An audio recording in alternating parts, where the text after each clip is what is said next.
मी lost हे नाव तुम्ही ऐकताच तुम्हाला असं वाटलं असेल की लॉस्ट हे नाव का ठेवलं. तर आयुष्यात सगळं काही तुम्हाला जेव्हा असं वाटतं की सगळं काही तुम्ही गमावलंय, तेव्हा तुम्ही ते नाव ठेवता. आणि मीच ते निवडलं. ना कुणी मला दिलंय ना काय. आयुष्यात सगळं गमावलं असं मला वाटलंय, पण ते मला भेटलं. आणि ते कसं भेटलं, का भेटलं, काय भेटलं, मला आजपर्यंत कळालं नाही. प्रेम सगळ्यांनाच होतं. तुम्हालाही झालं असं. झालंय का? झालंय? झालं तसं. पण कधी कोणाचं तरी असं होतं की सगळं होतं. प्रेम होतं, इजार होतं, बोलणं होतं, भेट होती, हग होती, सगळं काही होऊन जातं. पण काय होतं ते उमजत नाही, कळत नाही. तर त्याच्यावरच मी एक कविता लिहिलेली आहे. तर जेव्हा जेव्हा मी बोलन की काय झालं नेमकं, तर ते कळलंच नाही. तर तुम्ही मला साथ द्यायची, विना साधेची ही कविता पूर्णच होऊ नाही शकत. तर कवितेचं शीर्षक आहे, काय झालं नेमकं ते कळलंच नाही. काय झालं नेमकं ते कळलंच नाही. झालं प्रेम की होता कपट नजरेचा, हृदयास माझ्या उमगलंच नाही. काय झालं नेमकं ते कळलंच नाही. झाली मैत्री नवी नवीशी, वाटले मला नवल त्याचे, प्रेमाच्या नात्याच्या भिंतींचे होऊन गेले कौल त्याचे. कौल, कौल म्हणजे ते जुन्या दांडीपट्याचे जे घर असतात त्यांना लावतात कौल. भिंतींचं आणि कौलाचं एक घर बनतं. झाली मैत्री नवी नवीशी, वाटले मला नवल त्याचे, प्रेमाच्या नात्याच्या भिंतींचे होऊन गेले कौल त्याचे. काय ठेवू सामान त्या घरात, एवढंच केवळ समजलं नाही. काय झालं नेमकं कळलंच नाही. अशी मैत्री रंगू लागली, अशी मैत्री रंगू लागली, रंग जणू हे इंद्रधनुष्यातले, हवे हवेसे वाटू लागले क्षण ते आता आयुष्यातले. होतं ना, सर्वांसोबत होतं. जेव्हा मैत्री होती, नवीन नवीन असं वाटतं की प्रेम होतंय, नवीन मैत्री होती, नवीन माणसं भेटत असं, ते क्षण जेव्हा त्यांच्यासोबत जगतो ना, तर हवे हवेसे वाटू लागतं. तर तसंच माझ्यासोबतही झालं. अशी मैत्री रंगू लागली, रंग जणू हे इंद्रधनुष्यातले, हवे हवेसे वाटू लागले क्षण ते आता आयुष्यातले. मनही राहिलं तिथंच अडकून, ती जागा सोडून कुठं वळलंच नाही. काय झालं नेमकं ते कळलंच नाही. मग एक दिवशी बोलवणं आलं. का? तर भेटायचं होतं. मग एक दिवशी बोलवणं आलं. का? तर भेटायचं होतं. मी विचारलं काय झालं? तर म्हणे तुझ्या गळ्यात पडून रडायचं होतं. मग एक दिवशी बोलवणं आलं. का? तर भेटायचं होतं. मी विचारलं काय झालं? तर म्हणे तुझ्या गळ्यात पडून रडायचं होतं. रडली मग ती मन भरून. पण का रडली ते व्यक्त केलंच नाही. काय झालं नेमकं कळलंच नाही. एवढं सगळं होऊन गेलं. इथपर्यंत तर कळलंच नाही. पण त्याच्या पुढं पण आल्या मग त्या भावना प्रेमाच्या, आणि मी प्रेम करू लागलो. आल्या मग त्या भावना प्रेमाच्या आणि मी प्रेम करू लागलो. तहान भूक सगळं सोडून मी फक्त तिच्याशी बोलू लागलो. होतं ना, प्रेम झाले, नवीन नवीन प्रेम झाले. तहान भूक जेवण सगळं सोडून देतो माणूस. आल्या मग त्या भावना प्रेमाच्या आणि मी प्रेम करू लागलो. तहान भूक सगळं सोडून मी फक्त तिच्याशी बोलू लागलो. कसं झालंय सगळं अचानक, हेच डोक्यात शिरलं नाही. काय झालं नेमकं ते कळत नाही. गेला काही काळ तो सोबत, गेला काही काळ तो सोबत, मग दोघे झालो विचारबद्ध. गेला काही काळ तो सोबत, मग दोघे झालो विचारबद्ध. होती पहिली मैत्री आमची, आता झालं ते प्रेम शुद्ध. गेला काही काळ तो सोबत, दोघे झालो विचारबद्ध. होती पहिली मैत्री आमची, आता झालं ते प्रेम शुद्ध. काय होईल या प्रेमाचं पुढे, हा विचार मी तर केलाच नाही.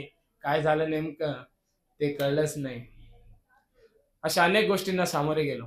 खूप साऱ्या गोष्टी झाल्या त्या प्रेमात. भांडणं झालीत, आमचे निंदा करण्यात आली. पण अशा अनेक गोष्टींना सामोरे गेलो. पण अजून खरं घडायचं बाकी होतं. अजून एकदा मन भरून मला तिला बघायचं बाकी होतं. अशा अनेक गोष्टींना सामोरे गेलो, पण अजून खरं घडायचं बाकी होतं. अजून एकदा मन भरून मला तिला बघायचं बाकी होतं. जेवढं पाहिलं कमी पडलं, नजरेत तिला भरलंच नाही. काय झालं नेमकं ते कळलंच नाही. मग काय? झाला शेवट प्रेमाचा. मग काय? झाला शेवट प्रेमाचा. पण कारण अजून माहित नाही. गुन्हा माझा होता की तिचा होता हेच अजून साबित नाही. मग काय? झाला शेवट प्रेमाचा. पण कारण अजून माहित नाही. गुन्हा माझा होता की तिचा होता हेच अजून साबित नाही.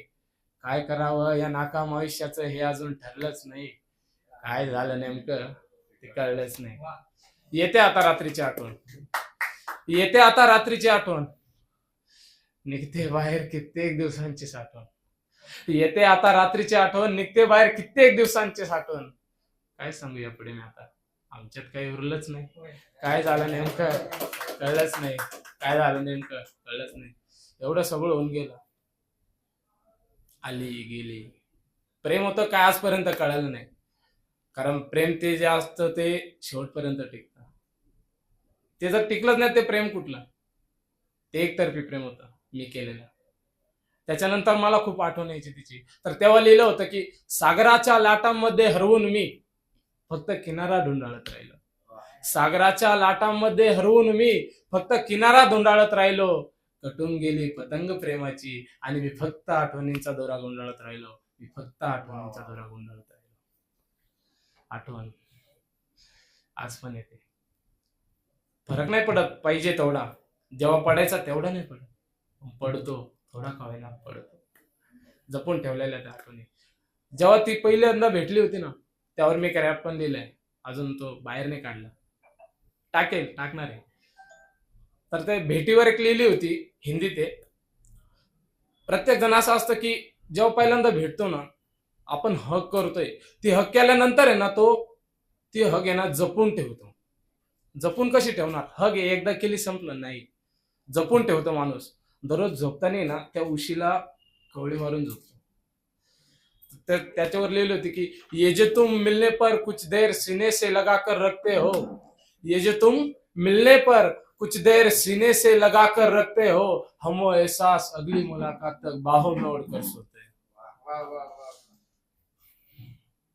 हंसी आपको दिख रही होगी, ये हंसी, ये हंसतोय मी, हंसी नाही. त्याच्यावर एक लिहिलंय की न निकलेगा जो चांद जहां पर एक ऐसी रात का मैं अंधेरा हो. न निकलेगा जो चांद जहां पर, आपल्या भाषेत आपण त्याला अमावस्या म्हणतो. न निकलेगा जो चांद जहां पर एक ऐसी रात का मैं अंधेरा हूं, या हंसी तो बस एक नकाब है, या हंसी तो बस एक नकाब है, दरअसल में इंसान बहुत गहरा हो, दरअसल में इंसान बहुत गहरा हो. तर मला लिहायला आवडतं, तर तिच्यावरच लिहिली होती की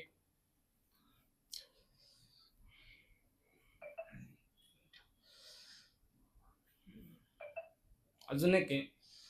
म्हणजे पहिल्यांदा जेव्हा भेटलो होतो ना, पहिल्यांदा, तर मी तिला गोष्ट सांगितलेली होती. म्हणजे एवढीशी गोष्ट असते, एवढीशी म्हणताच तुम्ही ओळखून घ्याल की ती कोणती गोष्ट असते. पण ती ना पूर्ण नारीचं आहे ना, तिचं सौंदर्य झळकवते.